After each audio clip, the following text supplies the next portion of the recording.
Hey, welcome to On the Chain. This is Jeff with co-host Chip. Tonight we are going to talk about, well, one of the things that we want to get into is Stuart Alderoty responding to Hester Pierce. We've got Apex Crypto. Thank you for this one. This is someone that actually worked for the SEC. Senator Ted Cruz proposes a bill to prohibit the federal government from what? Using CBDCs. We've got a great commentary, a great tweet from Jeremy Hogan. We're going to dig in deep to that. We want to make sure that all those XRP maxis are out there don't get triggered, because there's something we got to cover on that as well. John Deaton with Charles Payne. Man, there's a lot going on tonight. Let's go. Welcome to On the Chain. All right, Chip. And so Jeremy Hogan, let's jump right into this. This is interesting. We had a tweet here that was shared by none other than another favorite in the community. This is Stefan Huber, and he's changed his to stefanhuber.justice. He says, I mean, why even think about it for so long? Judge Netburn already reconsidered 3 times that the SEC really needs to turn over those documents. And then number 2, it doesn't matter if Judge Netburn now orders the SEC to now really turn them over. They appeal it anyway.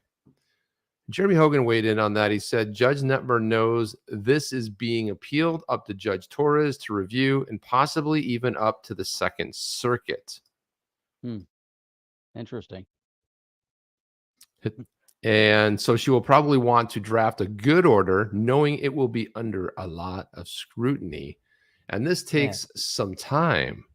That's interesting, Chip. It's interesting, hearing it from Jeremy Hogan as an attorney, trying to dissect and, analyze how a judge is going to respond and react to a case. And that's something that a good attorney has to do. And in this scenario, knowing that it's going to be appealed. So Judge Netburn, understanding that, progression, isn't just going to put out any kind of draft, any kind of notice, any kind of opinion.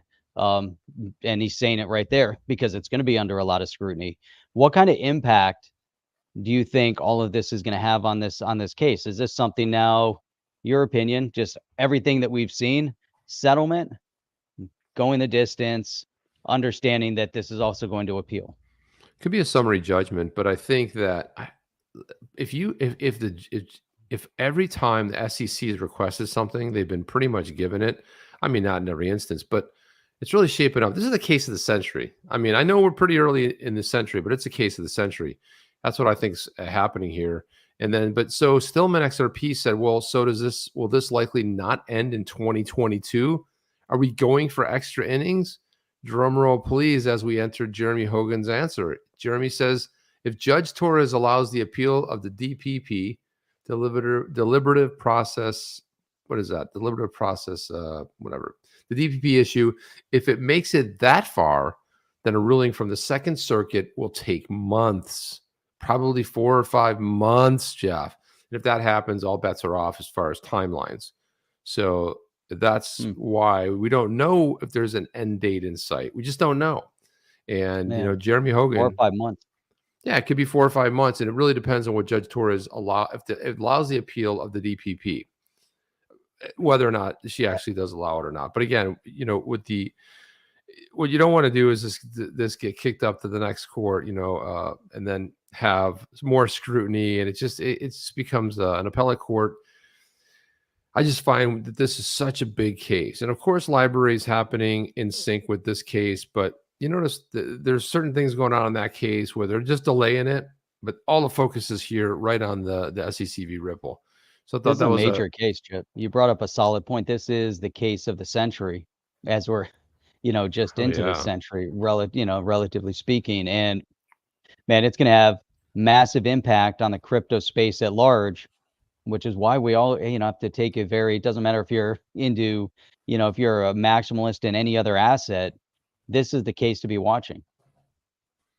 Without a doubt. I mean, it's incredible to see that more and more people today are paying attention to that. And we have a segment coming up. We're going to talk a little more about John Deaton. John Deaton's actually, he's like really getting the big time. It's fantastic to see what's happening. That he's really getting the word out there, and he's going to be on one of the business shows. Actually, one of my favorite business personalities, and I've seen him interviewing a lot of different people from the crypto world. So that's going to be really good. I want to throw this next one up here. Let's move right along here. Interesting here, Jeff. I want to get your thoughts on this. We have Hester Peirce tweets this out, the new staff accounting bulletin on crypto assets, and then here's the bulletin right over here. And this is the bulletin that she put out. She's it's titled Bulletin 121, which is another manifestation of the Securities and Exchange Commission's scattershot and inefficient approach to crypto. And this continues. So she talks about the fact that it's not statement.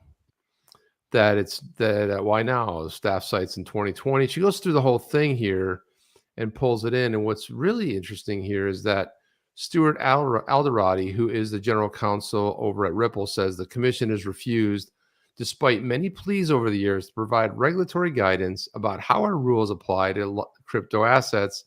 So some of the responsibility for the lack of legal and regulatory clarity lies at our doorstep.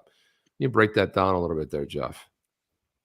Man, as we get through this, and there's been multiple statements that have come from, Hester Peirce, in regards to the SEC, and really trying to figure out, hey, does this lack of legal and regulatory clarity actually lie at their doorstep? Did they do something? Was there a misstep on the part of the commission? I would say maybe the first most egregious misstep was, voting this lawsuit through, with the SEC v. Ripple. However, as we look overall, one thing, Chip, that we know is that it's Congress that has to write the rules of the road. They have to have some sort of official guidance, legally speaking. And so if we're going to have some legal and regulatory clarity on this, yes, the SEC does bear some responsibility because it's at their doorstep, but at the end of the day, it's going to fall back on Congress.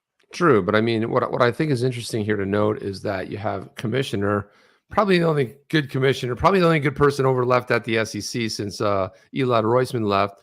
But the whole idea, this is going to be interesting. So imagine that the Ripple attorneys, whether the attorneys are arguing on Ripple's behalf or for Garlinghouse or Larson, but imagine they bring this up. Hey, by the way, let me pull up this bulletin. And right here, Commissioner Peirce says, the commission has refused, despite many pleas over the years, to provide regulatory guidance about how our rules apply. I mean, I think what's going to be important there is how it is going to sound when a commissioner has been there a little bit of time, is saying openly, hey, there are no rules of the road. There is a lack of legal and regulatory clarity.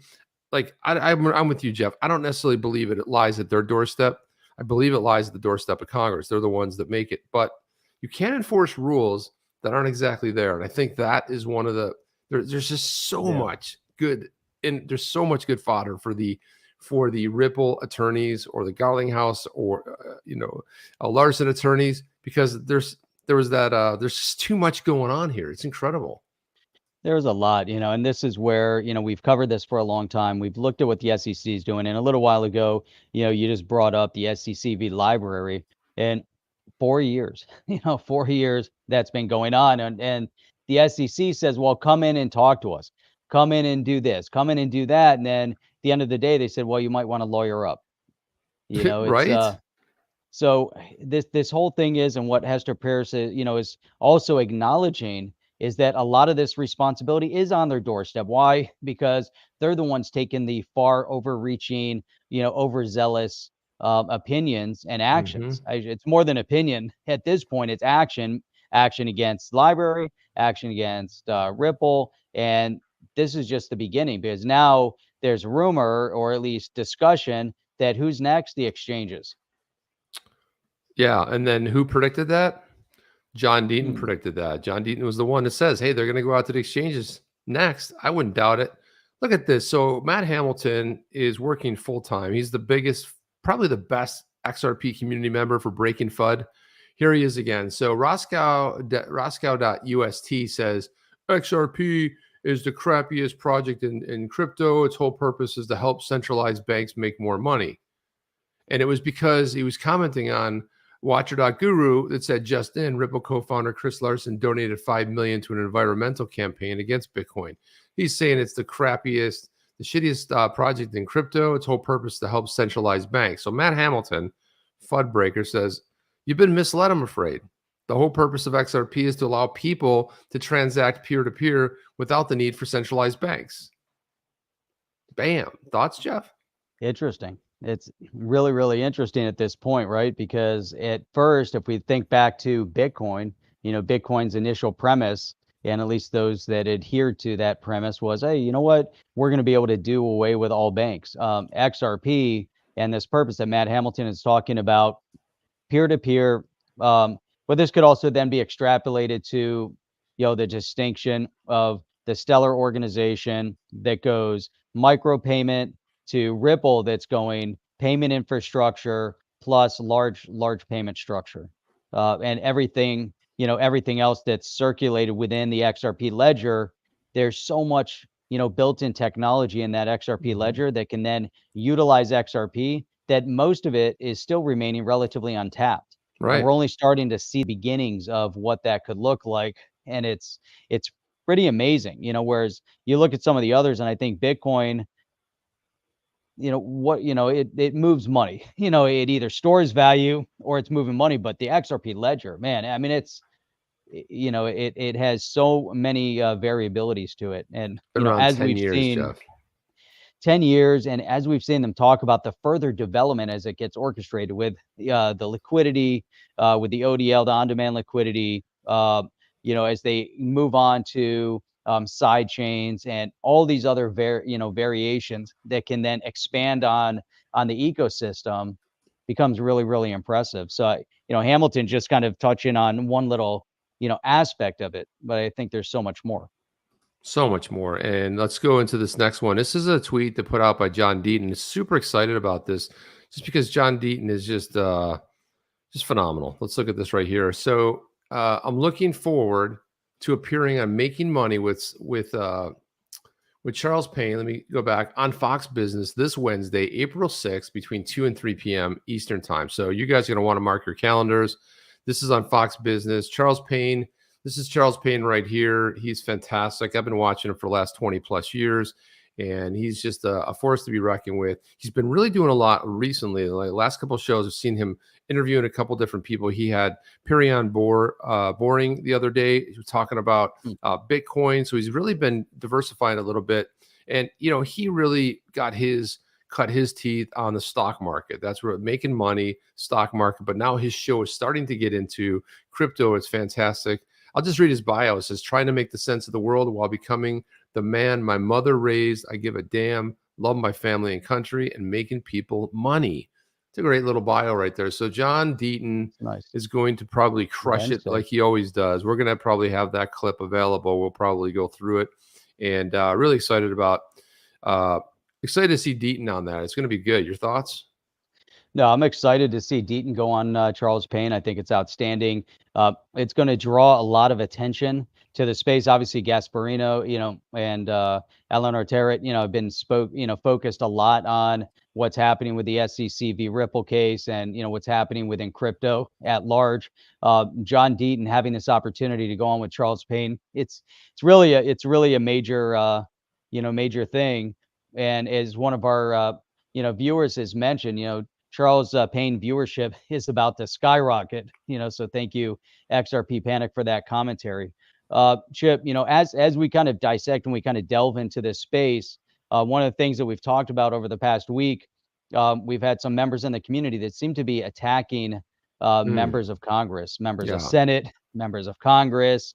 And I think it just went another step too far. Yeah, absolutely. And that's with Senator Lummis. Yeah, Senator Lummis. We'll go ahead and we'll pull that up too. I wanted to get to this next tweet right here because it's funny enough. I believe I responded to something that John Deaton had tweeted. I think so. It's hard to remember. But anyway, that tweet has since been deleted. But my commentary was this. I simply said, I was agreeing, saying it's best to focus on digital assets in the use case I think John had tweeted something like he's going to Bitcoin, something about wearing his shirt where it has the Bitcoin logo, the Ethereum logo, and an XRP. He's a crypto maximalist. And I said, agreed, best to focus on the digital asset and the use case, whether store value, smart contract, or payment. Of course, each of us will have a favorite. And ultimately, we want all of crypto to succeed. When crypto wins, we all win. We all win. That's We awesome. all win. It's pretty simple. Great comment. That's an awesome comment. And I think it's let's very timely. Let's just see what very people, timely. Let's show how people respond on. So XRP Julian Williams said, really? Do you really think when Lubin and ETH Foundation work together, we all win? I think the opposite. ETH Foundation and SEC is toxic for the crypto reputation. Proof of work energy waste is toxic. It follows that a media partnership between proof of work legacy, crypto, and alt crypto is toxic too. Jeff, your thoughts? Jib, I'm looking at some commentary that's coming out of the space, and we talk about Bitcoin maximalists, and now they're like, oh, a Bitcoin maximalist can do this for the past 10, 12 years, and we can do it too. Now, the problem with this commentary to now single out and go after the ETH Foundation or Bitcoin or any of these assets that happen to be 1 and 2. XRP was 3, so you had 1, 2, 3. Litecoin used to be in there, but the point here is that without these assets, we wouldn't be where we are today. So without Ethereum, without the Ethereum Foundation, without all the ERC20 tokens, we would be, in not even, infant stage. We would still be in, this beta stage that, there would be almost no focus whatsoever on a global scale into this new financial technology, which is cryptocurrency. It would no longer be cryptocurrency. It would just be XRP, or it'd be Bitcoin. And Chip, I find all sorts of issue with this comment, and I think it's this, and again, they're just singling out, proof of work is bad. ETH Foundation is toxic because of the SEC, but I don't think they understand the full scope of what they're doing or what they're saying. No, I don't think so either. And again, it's what happens when you put blinders on. You get so narrow focused. It's like people start looking at you differently. And if you wanted to influence anybody, one of the things that probably is not going to do it is piss and vinegar. It's just not going to happen. I mean, the old adage that you can attract more bees with honey than vinegar. So true. So there's different ways to go about it. And of course, this person is asking me if I really believe that. Yeah, I really do believe it, by the way. Number one, I believe we want all crypto to win. Are there coins out there that are rug pulls? There are, but I'm talking about the majority of it is fairly good. Jimbo came in here. James T. Wilkinson said, but let the market decide. I love this comment, Jeff. Spot on, 100%. Man, I love that comment. That's spot on. Let the market decide. And then XRP Julian said, well, good riposte, but there is a danger that outsiders will judge us by the company we keep. I think this talk of unity within the crypto community, framed in terms of tribalism, has a big downside. Jeff, what does that mean? Well, I think he's, again, just trying to reference, maybe the ETH Foundation is bad. Maybe there's an issue. So if we try to bring everyone together, now we're playing with the bad guys. So until there's, 100%, until the ETH Foundation is brought in front of a judge and there's a court involved in this discussion, innocent until proven guilty. You can air all sorts of grievance on social media. We can have all these conversations. Everyone can have their opinion on those that are in charge, and with Lubin and all these others. And maybe you find, fault in some of the things that they may have done, and they'll be dealt with accordingly, according to the law. But does that then mean that all of ETH is bad? We don't like the gas fees with Ethereum. So, don't misconstrue some of the things that we're saying here. But again, you can't just all of a sudden, lump this whole thing in and said, hey, we would have been better off without it, because without it, we have nothing. Right. And we wouldn't be where we are today. And I think that's important, Chip. I mean, what are your thoughts on that? No, I mean, agreed. I mean, 100%. I like Jimbo's follow-up here when he says the true danger is if the market's unfair or corrupted. That's why I think the focus and anger nerds to be on the regulators and politicians. The XRP developers and community can deal with ETH simply by being better and stronger. And that's the right focus. You want to get mad about it. listen, you can get mad at the SEC, you can get mad at the regulators, CFTC, and he's kind of I really like his commentary, Jimbo. It's like, it's really pretty well spot on.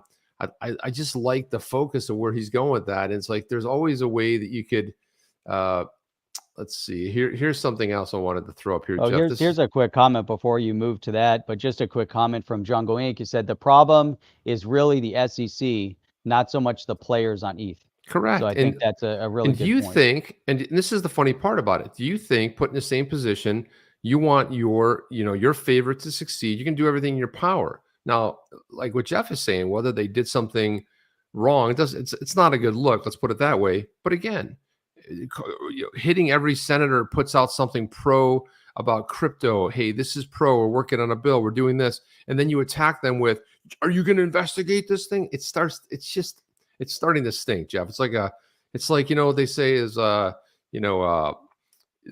there's after 3 days, house guests and fish all start to stink. And that's kind of how it works here. And look at this.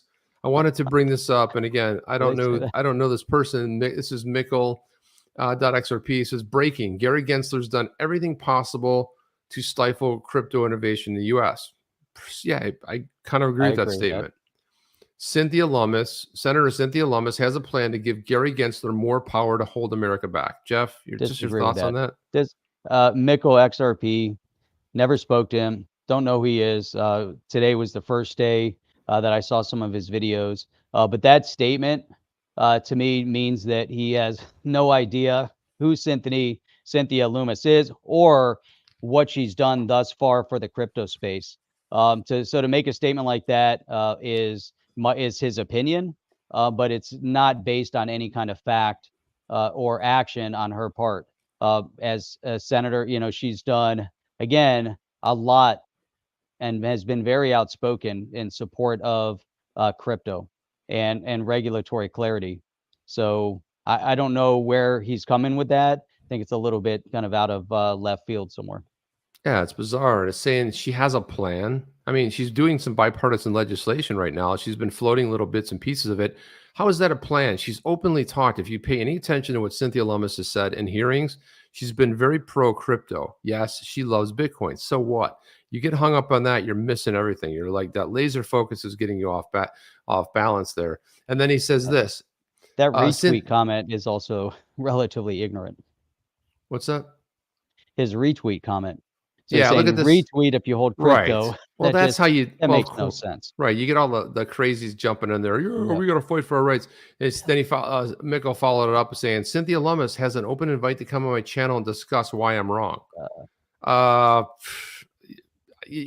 It's just like, don't throw punch somebody and say, well, why am I wrong? Well, I can tell you the reason you're wrong is she's working on bipartisan legislation for exactly that. I want to find her original tweet if I can find it. Hopefully it's right, this next one, but if it's not, I've got one. I've got it pulled up. I've got her tweet pulled up right here. Pull her tweet up, Jeff, because this is important to take a look at. This tweet is solid and it goes contrary to what he's saying here. But her commentary here is financial innovation is nonpartisan, right? I think that we can underscore that. So regulating it has to be bipartisan.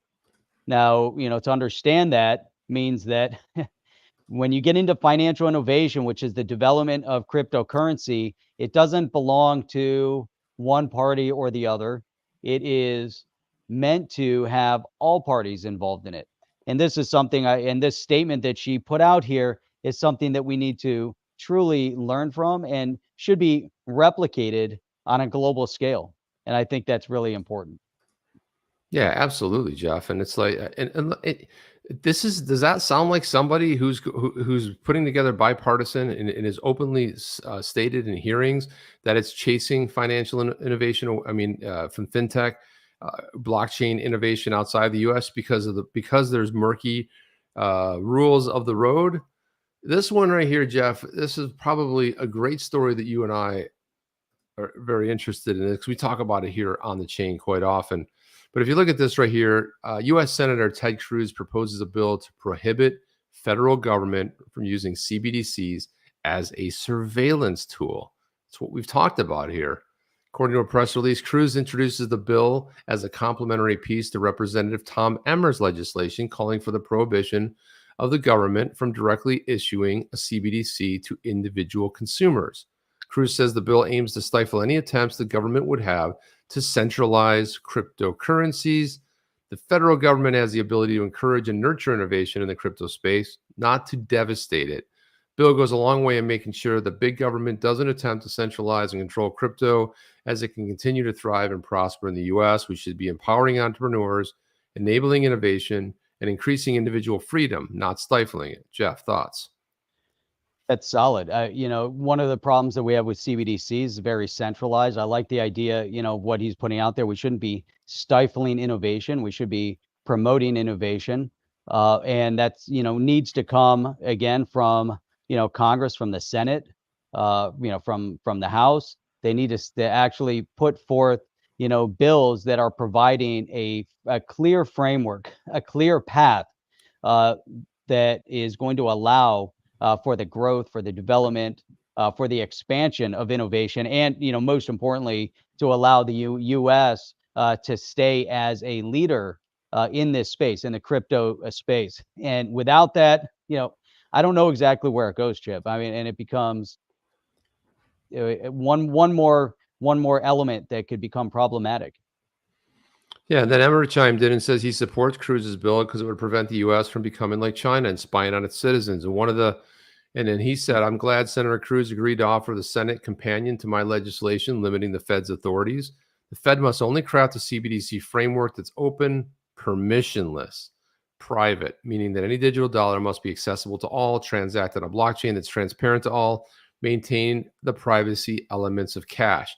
Jeff, this is what's happening. You got people like Tom Emmer, and Ted Cruz, Cynthia Lummis, Warren Davidson, who are the good guys and gals in Congress, whether the Senate or the House are doing what they can. They're becoming more vocal about crypto, and this right here, maintain the privacy elements of cash. I can guarantee you that there is no way the Fed has one interest in any of the words in that paragraph right there. That's it. And here's the thing with just going back to Cynthia Lummis and the bill that she's been working on and trying to get out there. Just saying. Lummis, sorry. Yeah, with Cynthia Lummis. Yeah, Lummis and hummus. So Senator Cynthia Lummis, the act called the Responsible Financial Innovation Act. And this is really important because it touches on, tax and security rules as they relate to cryptocurrency. And you guys have to remember, she is the senator from Wyoming. And remember that Wyoming is one of the few states that has already gone very advanced within the crypto space. Now, what's key that we have to key in on the bill that she's presenting is that it seeks to overhaul how cryptocurrency can be taxed. And she actually takes elements from the Token Taxonomy Act when it references taxing, like a tax exclusion. And maybe it needs to go a little further, but she's referencing how do we clarify capital gains tax? And there's so much more of that all is happening in this kind of this gray zone right now. So when you ask, what is she doing? Well, she's working on actual positive act for the space that benefit all people. So I still don't understand where, if just let's say she loves Bitcoin. Let's say she's like Michael Saylor or one of the others that love Bitcoin. How are you going to falter for that? As she's acting on legislation to provide legal clarity for cryptocurrency at large. It doesn't matter if she's a Bitcoin maxi or an Ethereum maxi or an XRP maxi. I really don't care what asset she holds. That's not relevant. Right. If her legislation specifically singled out, or Ted Cruz's legislation specifically singles out XRP as an asset, then it becomes problematic. Or maybe the legislation, and as they talk, we don't want CBDCs and we don't want anything that's not a commodity like Bitcoin and Ethereum. We don't see that. We don't hear that in legislation. We read through the bills, read through the acts. They're very clear. Yeah, and this last one says anything less puts Americans on the road to CCP-style financial authoritarianism. Authoritarianism. Yeah, authoritarianism. Yeah, you gotta love that concept because that's exactly what they've been accomplishing through the digital yuan. And we have to be very, very aware and cognizant of the direction that we're moving into, as a community. I'm not going to say as a country, but as a community within crypto. We Yeah, have to be exactly. very cognizant of that. Yeah, very, very much so. And this is, I'm just going to go, I'm not going to go through this whole tweet, but Panos, who I really like his tweets, puts out a lot of great content. He says there's thousands of crypto projects, but only a small percentage of them has strong, solid fundamentals and actual utility. Here's my top 5 projects for 2022, ranked from the lowest to the highest market cap. And then he starts off, we're not going to go through them all. He talks about one of them is if Y Combinator was a DAO, what would it look like? Block Zero Labs has the answer. And so this is XIO, which I've kind of been looking in and following a little bit. Like I said, we're not going to go through every one. Talks about Block Zero Labs had innovation at its core. XIO is government's token and holders vote for which projects Block Zero creates or accelerates. I like that part of it because you have a way to vote, almost the way the SGB token will give you a vote. It's very similar to that. Number 4, he's got Trader Joe in there. Symbol is JOE. Trader Joe's one-step decentralized platform on Avalanche. Another, seen a lot of people out there talking this project up as well. He's got Vulcan Forged in there. It's an established NFT game studio, marketplace, and DApp incubator. 8 plus games and 20,000 plus users, full suite of tools. They just built on the Elysium blockchain. Then, of course, Avalanche is layer 0 ecosystem made up of 3 core blockchains. It allows anyone to create their own tailor-made blockchains. Another very cool one, fastest, most efficient smart contracts platform in the industry. Did you hear that? Ethereum. And it's also one of the few projects where Ethereum or enterprise use still provides utility for the token. And then, of course, XRP, the native token of the XRP ledger, XRPL, open source, permissionless, decentralized blockchain technology. XRP can settle transactions in 3 seconds, was built to be a better Bitcoin, faster, cheaper, and greener. Yep. XRP used by a wide range of individuals, developers, companies, institutions who ought to develop innovative value-adding solutions in a decentralized manner. XRPL is built into the decentralized exchange, which has been operating since 2012. So he breaks it all down in a beautiful way. I really thought this was fantastic. Especially when he talks about this year NFTs, native smart contracts, and sidechains will also be added in the XRPL. Finally, the unfair lawsuit the SEC filed against Ripple, a company founded after XRP, is going to end soon, with Ripple most probably winning the case. This is very positive for XRP, as we'll gain regulatory clarity, will give the green light for bigger adoption and usage. Pretty cool. Nice. I like that. Hey, Chip, I want to just seek a little bit of clarification, to the audience, when it comes to our political representatives. Now, people can get upset. Maybe one of the congressional representatives says something about cryptocurrency.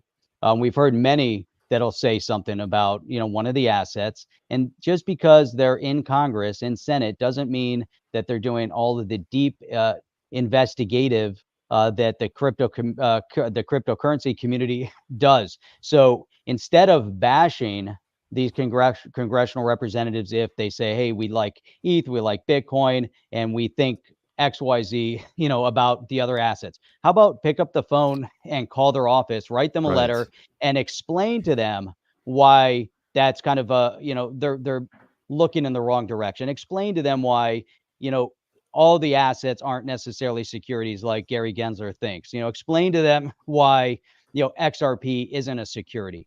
Reach out to your political representatives instead of just getting on social media and venting and then immediately trying to attack them. If you attack them on social media, I guarantee that they're going to become more solidified in their position and their opinion. But if you reach out to them and say, hey, here's why, we think this, and here's why you might be, you need to investigate this a little further, they're going to like that. Reach out to their staff and try to help them. What do you think, Chip? No, I mean, listen, I mean, you're the part of the problem or part of the solution, but sitting there nailing people for trying to do the right thing. Listen, I get it. It gets heated. Everybody's a little bit, we're a little bit tired of all the, how long this has dried down. Maybe it's gone on longer than ever, but just be respectful. Remember who some of these people are. What does just, I mean, you don't just go there and attack them. I mean, you just don't have to do that. One more. We know what's in their bills, Chip, because we read their bills. Right. We actually read them. The ones on cryptocurrency. You can read them. Right. And They're in that's the what public nobody's space. spending the time doing is reading them, Jeff. Look at this right here. Caitlin Long, who is no stranger to crypto, but she's crypto will split into 3 camps due to regulation. Long's company plans to offer banking services to crypto startups that have been snubbed by the big banks. What a nice little niche this is. I mean, it's beautiful that she's going to offer banking services to crypto startups that have been snubbed, basically. It's a really fantastic necessary need, and she's going to be one of the people filling that gap.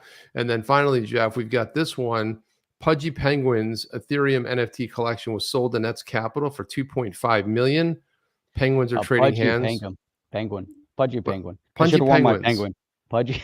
Pudgy Say that. Penguins and sold to Pudgy Nets Capital, $2.5 million. 2.5. What were the gas fees for that?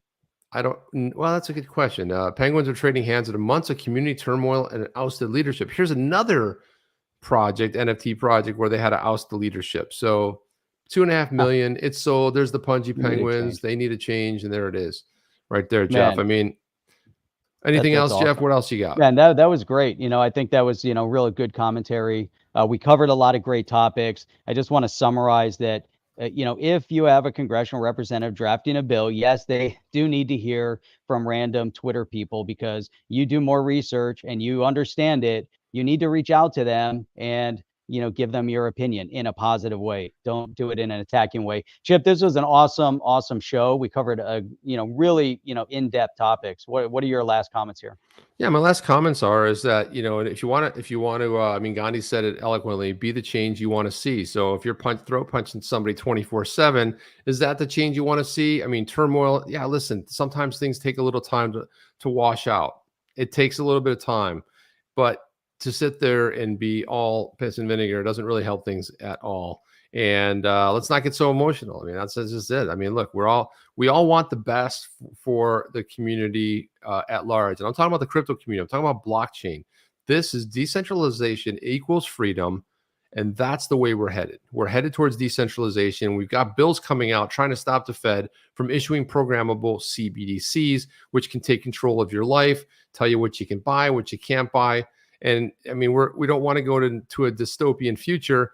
We have the say in this. So let's get behind some of these officials. Listen, they can be knuckleheads too. Tom Emmer was on our show saying, yeah, we're the problem. He said that. He came on the show and said, we're the problem. Warren Davidson was on the chain as well, said something very similar. They're not sitting there on high horses, but look, just like human beings, they don't get everything right all the time. So there's a way to be respectful about that and encourage and foster that. So that's all I had to say, Jeff. Listen, thank you to everybody. Change the space, Chip. Yeah, thank you to everybody joining us, guys. We'll see you on the next one. Chip and Jeff out. Have a good one, guys. Bye. We're out. Are you down with OTC? Please like, subscribe, and click the bell to be notified when the next video drops.